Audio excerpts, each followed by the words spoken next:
सूत्रों के हवाले से बड़ी खबर मिल रही है। प्रशांत किशोर बांकीपुर से उम्मीदवार हो सकते हैं। जनसुराज की कोर ग्रुप की अहम बैठक, बांकीपुर उम्मीदवार पर मोहर लग सकती है। कल बैठक के बाद यह औपचारिक घोषणा की जा सकती है। आधिकारिक घोषणा का इंतजार फिलहाल किया जा रहा है।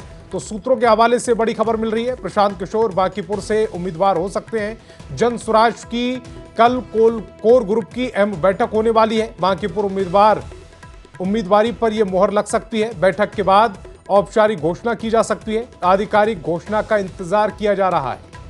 और आनंद अमृतराज मेरे सहयोगी ज्यादा जानकारी के साथ फोन लाइन पर जुड़ रहे हैं। आनंद, अगर बांकीपुर से उम्मीदवारी के तौर पर बात की जाए तो प्रशांत किशोर पहले उम्मीदवार के तौर पर अभी सामने आ रहे हैं। बीजेपी की उम्मीदवारी तय नहीं है, आरजेडी की उम्मीदवारी तय नहीं है।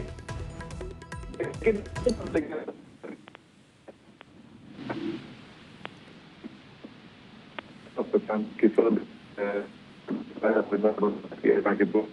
बना सकती है। जाहिर तौर पर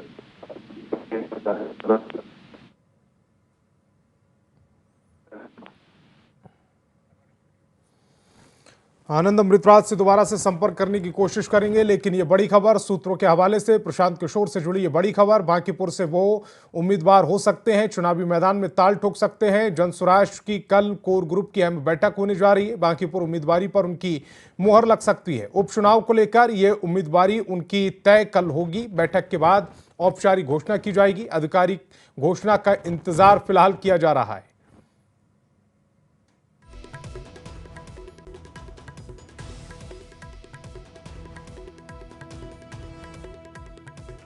तो बांकीपुर उपचुनाव को लेकर यह घोषणा कल होगी कि प्रशांत किशोर चुनावी मैदान में उतर रहे हैं या नहीं। बांकीपुर वो सीट जिस पर नितिन नवीन यहां से विधायक चुने गए थे, लेकिन अब वो राज्यसभा चले गए हैं। ऐसे में उपचुनाव को लेकर यह सीट खाली हुई है। और मेरे सहयोगी आनंद अमृतराज एक बार फिर मेरे साथ फोन लाइन पर जुड़ रहे हैं। आनंद अमृतराज, खबर यह मिल रही है कि प्रशांत किशोर बांकीपुर सीट से दावेदारी ठोक सकते हैं।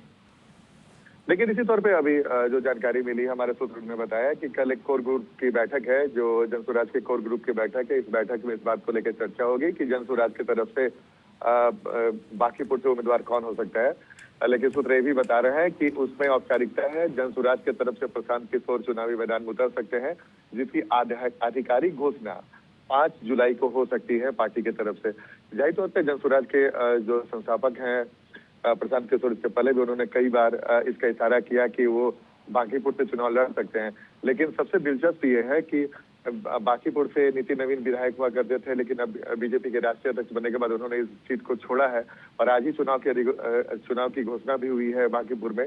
जाहिर तौर पर अगर प्रशांत किशोर इस सीट पर उतरते हैं तो ये सीट बेहद हाई प्रोफाइल हो जाएगा। क्योंकि बीजेपी के राष्ट्रीय अध्यक्ष की ये सीट है, तो बीजेपी भी अपने तरफ से पूरी कोशिश करेगी कि इस सीट को अपने पाले में किया जाए। लेकिन प्रशांत किशोर अगर चुनावी मैदान में उतरते हैं तो जाहिर तौर पर मुकाबला दिलचस्प हो सकता है। क्योंकि प्रशांत आनंद, जब विधानसभा चुनाव हो रहे थे तब कई बार ऐसे कयास लगाए गए, कई सीटों को लेकर ये कयास लगाए गए कि प्रशांत किशोर वहां से चुनावी मैदान में उतर सकते हैं। तब उन्होंने कहा कि पार्टी तय करेगी, लेकिन तब वो चुनावी मैदान में नहीं आए। लेकिन एक उपचुनाव की सीट को लेकर उनका नाम आ रहा है और उस सीट को लेकर जो बीजेपी का गढ़ मानी जाती है। देखिए, बिल्कुल आपने कुछ दिन पहले प्रशांत किशोर के उस बयान को भी सुना होगा कि वो अपील करते हुए नजर आ रहे थे कि अगर ये सीट अगर एक सीट मात्र सीट नहीं है, अगर इस सीट को हम जनसुराज की तरफ से लड़कर जीतते हैं तो एक बड़ा मैसेज जाएगा और एक एनडीए की सरकार को भी बड़ा मैसेज जाएगा। जाहिर तौर पे बीजेपी इस सीट को पारंपरिक सीट मानती है और आज तक बीजेपी ने इस सीट पर कभी नुकसान नहीं चला, कभी हार नहीं मिली है। तो जाहिर तौर पे बीजेपी के लिए सिर्फ सीटों में से एक माना जाता है। लेकिन प्रशांत किशोर की अगर बात माने, उसकी रणनीति को समझने की कोशिश करें तो प्रशांत किशोर की पहली कोशिश ये है कि इस सीट पर वो अपने पूरी ताकत लगाएं। अगर उनकी जीत हो जाती है तो इसका एक बड़ा राजनीतिक मैसेज आएगा। लेकिन अगर हार भी जाए तो प्रशांत किशोर ये मैसेज देने की कोशिश करेंगे कि लड़ाई तगड़ी हो ताकि इसका मैसेज जा सके। जाहिर तौर पर प्रशांत किशोर अपने अस्तित्व को बचाने के लिए भी इस सीट पर लड़ाई लड़ सकते हैं। और अगर प्रशांत किशोर की पूरी कोशिश रहेगी कि वो रणनीतिकार भी माने जाते हैं कि पूरी ताकत झोंके। जाहिर तौर पर प्रशांत किशोर को विधानसभा चुनाव में जबरदस्त झटका लगा था और उनके अधिकांश उम्मीदवारों के जमानत भी जब्त हुए थे। तो जाहिर तौर पे अब देखना ये दिलचस्प होगा कि इसका ऐलान कब होगा। हालांकि कल कोर ग्रुप की ये बैठक बताई जा रही है जिसमें इसकी पुष्टि हो सकती है। आनंद अमृतराज अब मेरे साथ जुड़े, आपका बहुत बहुत शुक्रिया।